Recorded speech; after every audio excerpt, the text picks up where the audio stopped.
Hello and welcome back to Just a Moment. Today we're talking with Kelly Batson, UWBA Chief Community Impact Officer, and Russel Brautigam, UWBA Ambassador, who has lived experience with some of our services and programs. And we're talking financial stability. Let's dive in. Kelly, Russel, welcome. Thank you so much. Happy to be here. I want to start with a baseline of what we're talking about when we're talking about financial stability. So I wonder if you both can give me an idea of what comes to mind when you hear those words. Kelly, we'll start with you. When I think about financial stability, I think about the freedom and the choices that people have to live their lives with dignity and with joy. That's a really important part of having a quality life. So, and part of having freedom and choices is really on the opposite side of a scarcity mindset, right? When someone is living paycheck to paycheck and just living with not enough, right? They're having to make impossible choices. So if someone is struggling to make ends meet and they're doing that day to day, it really impacts their mindset. And so what I would like for people to have, if they have financial stability, is really the freedom and choices to be able to take care of their family and for what they need for their lives. Mm-hmm. What about you, Russell? For me, I view financial stability as how well you can absorb the ills of life. If you are just barely scraping by at a full-time job and you're having trouble paying your rent, you're not financially stable. If you can't handle a downturn in the market, you are not financially stable. These things that just kind of get overlooked are the foundation of what it means to be financially literate. Yeah. Kelly, what is UWBA doing to address financial stability and to improve that across the region? Yes, so I think we have two main programs that are focused on financial stability. And I like to describe them more as initiatives even, more than just programs, because they are working across organizations that we partner with, right? So it's really a team effort. I like to say that United Way Bay Area does nothing alone, that we do all these things in partnership. I say that all the time, and I think that's true of our financial stability work. So the two main programs that we have are our free tax help program, which is offering free tax preparation to low to moderate income families, and then our SparkPoint centers, which are helping families and individuals work on their financial stability, but specifically around their credit, debt, income, and savings. So they're focused on, when a person comes into the SparkPoint Center, they're connecting them with a financial coach and they're helping that person reach their own financial goals. And really, most of our SparkPoint centers have a free tax help location in them. And that's because free tax help is really helping people get the resources in their pocket to do the things they need to take care of their families. So, we're making sure folks claim the earned income tax credit, child tax credit, and other valuable tax credits, because those are life-changing for people and help them take care of things in their budget for the year that they get to take care of at no other time. So it's a really important time that we make sure people know that those credits are out there and that we have free help for them to claim those things. You mentioned SparkPoint, and Russell, I know that you have gone through some of our programs, you've been able to utilize some of our services in order to benefit your own life. I wonder if you could tell us a little bit about that experience and what that's meant to you. Well, to be honest, it's invaluable because back when I came back to California, I only had $500 in my pocket and not a possession to my name. So I was wandering around figuring out, what am I going to do with my life? And I was introduced to SparkPoint that gave me a financial education I never got at school. Schools these days, especially the ones I went to, they don't teach you financial literacy. They don't teach you how to pay a bill. They don't teach you how to file your taxes, which in my opinion is a borderline crime because it's a civic duty and an obligation we all have to do. Yet I didn't know any of these things. So SparkPoint taught me the basics of what it means to have a credit score, what it means to improve that credit score, how it's not tied to how much income you have, just how well you use it. And these services that SparkPoint has were able to pull me out of a very deep, dark place in my life and get me to where I'm here now. I'm able to speak about financial literacy to people who need it next. So what SparkPoint helped me do was reorient my personal philosophy to a more long-term focused philosophy to get to where I wanted to be in life, which is still a work in progress. Trying to figure out where to go in my life has never been easy. But with SparkPoint and the other services United Way Bay Area offers, it's manageable, it's feasible, and it's no longer something that's compromising my quality of life to get basic needs met. I imagine that there's a policy component to these. Kelly, you mentioned, free tax help and being able to have access to tax credits, right? So I wonder, are there more examples of that? How is UWBA helping to influence or support the policies that directly help individuals and families with financial stability?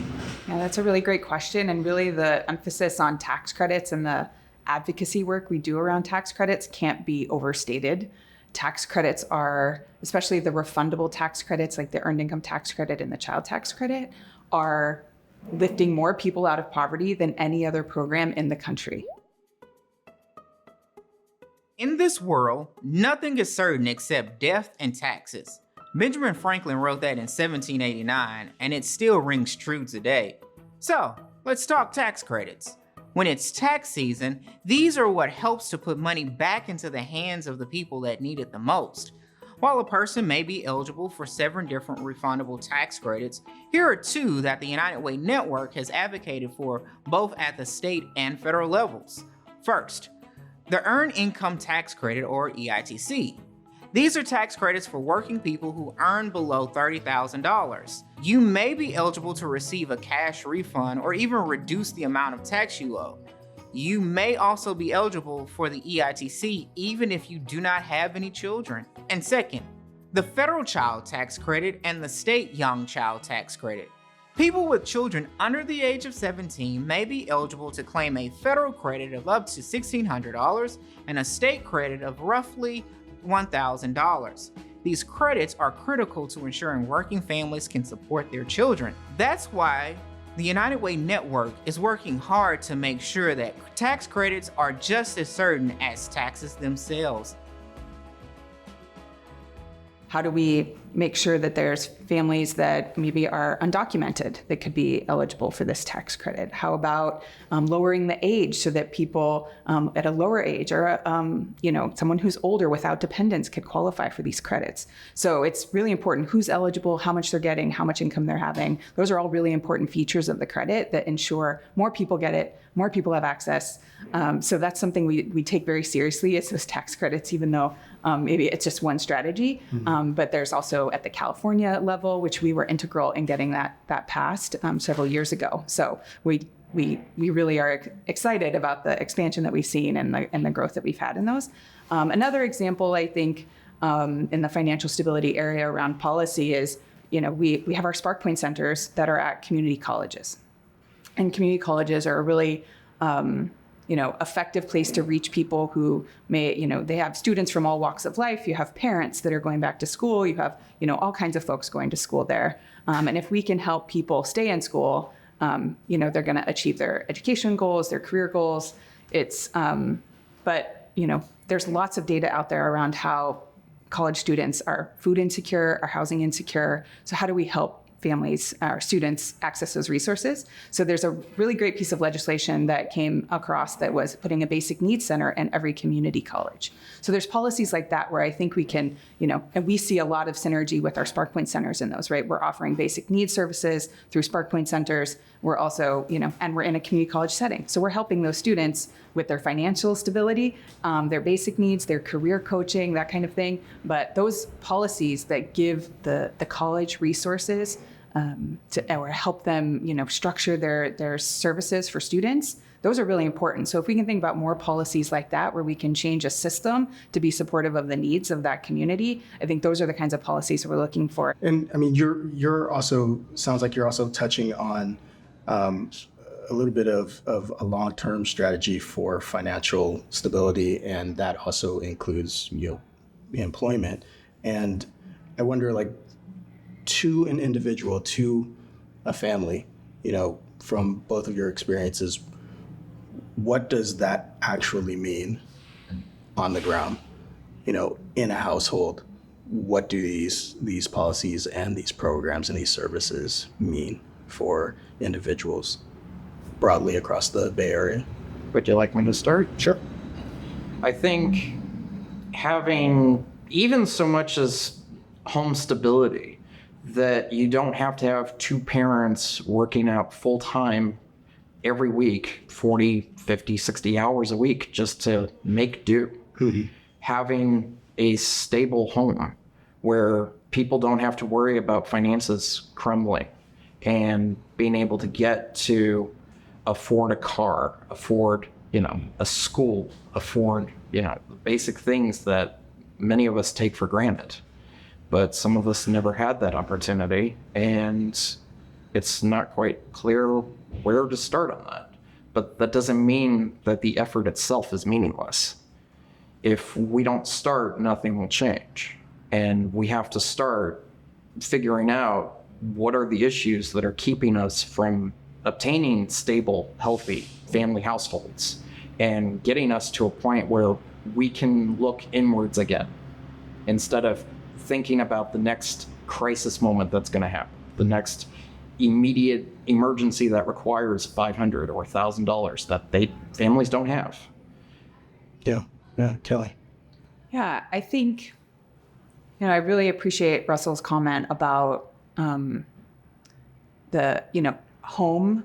And it just reminded me, I've also heard Russell talk about in other places I've been with Russell, where he talks about this sort of interconnectedness of all these things, right? This isn't just a housing issue or an employment issue or a financial stability issue. It's all the things. And I've heard Russell make the connection around human dignity, and also it being a systemic, a system level problem, not an individual fault problem. Mm-hmm. And really making that clear that this is no one person's, they are not in poverty or suffering in this way because of something they've done. The system is really working against them. It doesn't work for them, right?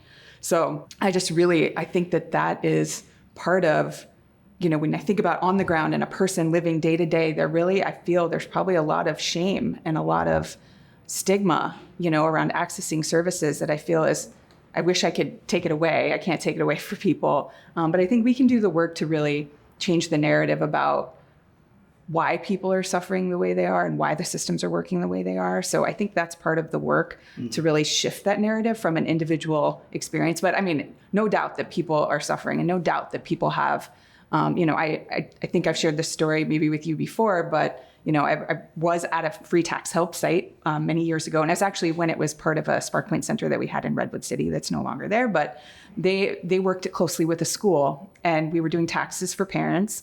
And one of the parents of one of their children, who was 6 years old, we asked her how she was going to use her tax refund, and she paused for just a second, and then pretty immediately said it will go towards his education, and her son was right there. Mm-hmm. And so, families want that opportunity to plan for the future. They want that, they don't have that time most of the year. They're living paycheck to paycheck. But then what she said right after she said the education thing, she said, maybe we'll go to Denny's. Huh. And so in my mind, that's this parent who's like looking out for her budget, making sure she has what she needs for her kid, and then also thinking about what's the long-term future. So I think it's about choices, right? Families are making choices, and impossible choices that they shouldn't have to make. And so that is the day-to-day, is choice after choice. Our brains are full of those moments, and it's hard to think about the future when your brain is full of those day-to-day choices. Yeah.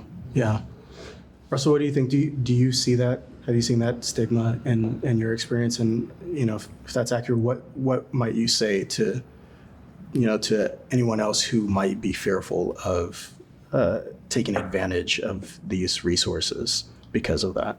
I think the first thing that myself or anyone has to do is acknowledge that it's not your fault. If you go in thinking that you have absolute control over everything that happens in your life, you're setting yourself up for failure when things don't work out. By admitting that, at least for me, what I didn't know was hurting me, and going to SparkPoint, who helped me with financial coaching and savings programs and an overall financial education I never had in life. Do you feel like you failed if you reach out for help? But that's further from the truth. Being able to admit that you don't know everything is the first step towards getting you to the place you want to be in life.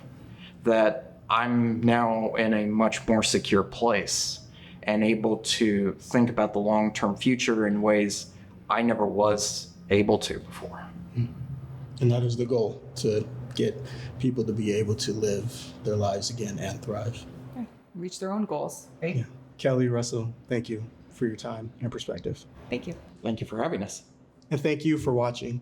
If you want to find out more information about our free tax help program, our SparkPoint program, or just whatever services might be available to you for your situation, check us out online at uwba.org or on social media at UW Bay Area, and make sure you use the hashtag, the work, UWBA.